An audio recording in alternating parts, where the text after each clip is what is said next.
धन धन सतगुरु तेरा ही आसरा। प्यारे सतगुरु जी की प्यारी साध संगत जी, आप सभी के लिए वीडियो शुरू करने से पहले एक ज़रूरी संदेश हम लेकर आए हैं। पहले आप इस ज़रूरी संदेश को सुनिए, उसके बाद में रूहानी वीडियो शुरू करेंगे। धन धन सतगुरु तेरा ही आसरा।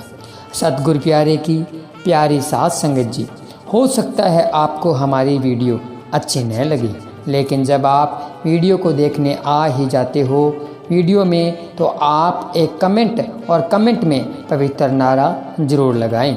इसके पीछे आपको एक राज की बात बताते हैं। जैसे आप एक नारा लगाओगे तो लगभग 100 बहन भाई तो ज़रूर पढ़ते ही पढ़ते हैं, तो उसमें आपकी सेवा बन जाती है। हमारा फ़र्ज़ था आपको बताना, मानना या ना मानना ये आपकी मर्जी है। और साथ साथ अगर आप वीडियो हमारे देखना चाहते हैं तो उसमें रूहानियत की चर्चा होती है। उसके साथ साथ हम आपको सिमरन करने का बोलते हैं। अगर आप साथ साथ में सिमरन करते हैं तो वो खुशियाँ भी आपको ज़रूर मिलती है। तो अब शुरू करते हैं रूहानी वीडियो। धन धन सतगुरु तेरा ही आसरा। काल और प्रलय। काल भगवान, जिसे त्रिलोकी का मालिक भी कहा जाता है, कोई छोटी सी ताकत नहीं। यह समस्त दिखने वाली रचना और सूक्ष्म रचना अर्थात 3 लोक की सारी रचना इस काल भगवान की है, जिसने अपनी लंबी और कठिन तपस्या करके मालिक से रूहें लेकर यह रचना रचने का वर मांगा था। काल ने अपनी रचना का कार्य चलाने के लिए ब्रह्मा, विष्णु, महेश, धर्मराज और कुछ अन्य शक्तियां भी कायम की हुई हैं। काल ने बंदे को यहाँ फंसाकर रखने के लिए मन और माया रूपी 2 हथियार प्रयोग किए हैं, ताकि रूहें अपने वतन वापस न जा सके, यहाँ ही रंग तमाशों में फंसी रहे और उसके देश की रौनक इसी तरह कायम रहे। पर यह सारी रचना प्रलय में ख़त्म हो जाएगी। पृथ्वी पानी में घुल जाएगी, पानी को अग्नि ख़त्म कर देगी, अग्नि को हवा खा जाएगी और हवा को आकाश समेट देगा, अर्थात 5 तत्व खत्म हो जाएंगे। महाप्रलय में 3 लोक ब्रह्मा, विष्णु, महेश अवतार और देवी देवता सब खत्म हो जाएंगे। मालिक का सचखंड देश है, जो कि प्रलय और महाप्रलय की पहुंच से बाहर है।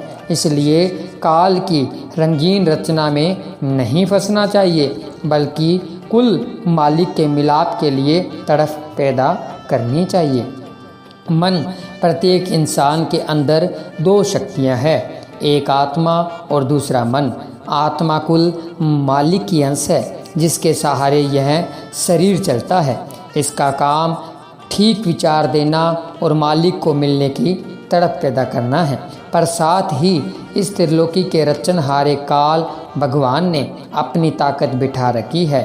मन, जो जीव आत्मा को मोह माया के झूठे आनंद में फंसाकर अपने मालिक का ख्याल ही नहीं आने देता।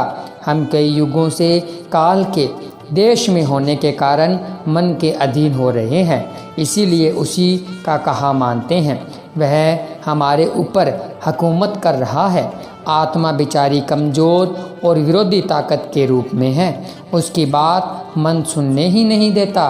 कोई पूर्ण संत महात्मा ही इस फरेबी मन की हालत और करतूतों को नंगा करके आत्मा को अपने वश का ज्ञान करवाता है, तो कहीं जाकर आत्मा निडर होकर मालिक के मिलाप के लिए संघर्ष करती है। इसलिए इस गुमराह करने वाले और फट्टी पोच मन के कहे अनुसार कोई भी काम नहीं करना चाहिए। 5 चोर। हम संसार के जीव जो भी कर्म करते हैं, यह सब 5 सूक्ष्म चोरों के अधीन होकर ही करते हैं, क्योंकि उस समय हमें इनके परिणाम का पता नहीं होता।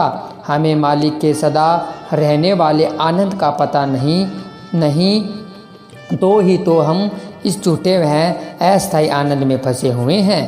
जैसे कि काम वासना करके ज़्यादा संतान, स्वास्थ्य का नाश, पर स्त्रियां, पर संबंधों का कारण झगड़े आदि, क्रोध कारण लड़ाई और कत्ल, लोभ कारण धन जायदाद को ही सब कुछ मान लेना और गलत तरीके से हराम की कमाई करना, मोह कारण बच्चों या अन्य अपनों के पीछे रोना भटकना और अहंकार कारण आपसे कमज़ोरों पर जुल्म करना। इन पांचों के अधीन होकर हम जो भी कर्म करते हैं उनका फल बुरा ही है, क्योंकि अंत समय में इनमें से किसी ने भी साथ नहीं देना, बल्कि एक जीवात्मा को ही लेखा देना पड़ेगा। इसलिए इन पांचों चोरों से जो हमें जागते ही लूट रहे हैं, पीछा छुड़ाने में ही जीव का फ़ायदा है। रिद्धि सीधी, मेहनत का कुछ ना कुछ फल जरूर है। रिद्धि सीधी भी भजन बंदगी का ही फल है। यह एक अंतर मुख्य शक्ति है जिससे इंसान कोई भी कार्य ले सकता है। रिद्धि सीधी परमार्थ में बहुत ही बड़ी रुकावट है।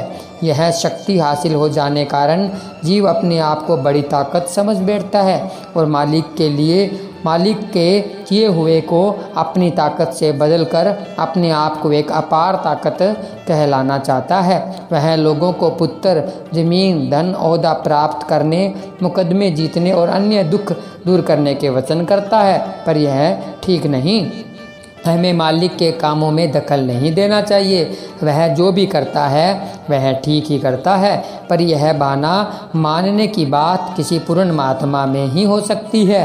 वह सब कुछ करने के सामर्थ होते हैं, मालिक के किए हुए विरुद्ध नहीं सोचते, क्योंकि करामत दिखाना संत मत के बिल्कुल उल्ट है। इसलिए नाम शब्द की कमाई से जो कुछ भी पास होता है उसका दिखावा नहीं करना चाहिए, अर्थात मालिक के भेद को गुप्त रखना चाहिए, ताकि हम अपनी मंजिल की तरफ बढ़ते रहें।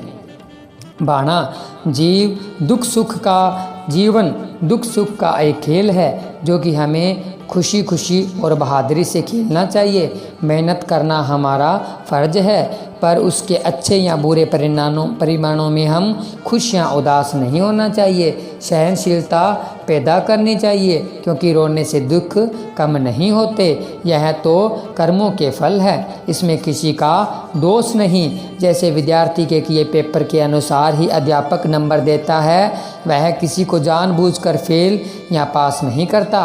ठीक इसी तरह हम जो भी कर्म करते हैं, मौत के बाद हमें उनका फल देकर वापस भेज दिया जाता है। इसलिए यह किस्मत हमारी आप ही लिखी होती है। जीव को खुद मुख्तियारी मिली हुई है कि वह अपनी किस्मत जैसी चाहे वैसी लिख सकता है। इसलिए हमें इस खुद मुख्तियारी से पूरा लाभ उठाते हुए किसी पूर्ण संत महात्मा से नाम जपने की जुक्ति हासिल करके जन्म मरण के चक्कर और कर्मों के बंधनों से आज़ाद हो जाना चाहिए। मृत्यु के बाद, मौत के बाद के सफ़र को आम जीव सच नहीं मानते।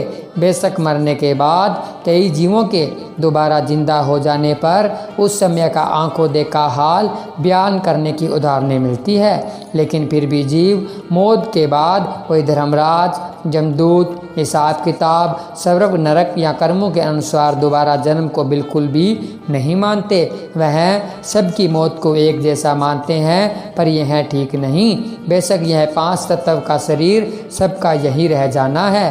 क्या धर्मी, क्या कुकर्मी और संत महात्मा, पर जो वस्तु मौत समय शरीर को छोड़ती है उसका आगे जाकर क्या बनता है वह सब अलग अलग है। कुकर्मी जीवों को सूक्ष्म रूप में यातनाएं दी जाती हैं, फिर संसार में मुसीबतों द्वारा जीवन जीने के लिए भेज दिया जाता है, जिसमें कीड़े मकोड़े, पशु पक्षियों के अलावा इंसानी जीवन भी आ जाता है। धर्म या कर्मकांडी जीवों को सूक्ष्म रूप में स्वर्गों के आनंद मिलते हैं और फिर संसार में भी पैसे वाला, मान सम्मान वाला और उच्च ओहदेदार बनाकर भेज दिया जाता है। इन सुखों की म्याद खत्म होने पर उन्हें दोबारा फिर से जन्म मरण के भयानक चक्कर में डाल दिया जाता है। पर वह जीव जिसको पूर्ण सतगुरु से नाम मिला होता है और केवल मालिक के मिलाप की ही तड़प होती है, उसको सतगुरु भजन करवा कर इन नरक सवरों के आर्जी दुखों से परे अपने निजधाम सतलोक सतपुरुष के देश पहुंचा देता है। फिर वह कभी भी जन्म मरण के चक्कर में नहीं आता। इन उलझनों भरी अटल सच्चाई बारे एक अभ्यासी रूह को ही पता होता है। इसलिए हम सबको इस खुद मुख्तियार और दुर्लभ जीवन का किसी पूर्ण सतगुरु से नाम जुक्ति प्राप्त करके उसकी कमाई से आगमन का चक्कर मुकाने का लाभ लेना चाहिए। धन धन सतगुरु तेरा ही आसरा, धन धन सतगुरु तेरा ही आसरा। तो सतगुरु प्यारे की प्यारी साध संगत जी, हमने आपको सुनाया प्रलय के बारे में, काल, काम, वासना, क्रोध, लोभ, मोह, मन, माया, अहंकार, सबके बारे में आज हमने इस वीडियो के अंदर आपको विस्तार से सुनाया, विस्तार से समझाया। तो आज का ये आपको रूहानी वीडियो कैसा लगा हमें कमेंट कर जरूर बताएं। अगर वीडियो अच्छा लगा तो वीडियो को लाइक, शेयर, चैनल को सब्सक्राइब जरूर करें। मिलते हैं जल्द एक और ऐसी ही रूहानी वीडियो के साथ। तब तक के लिए धन्यवाद। धन धन सतगुरु तेरा ही आसरा, धन धन सतगुरु तेरा ही आसरा।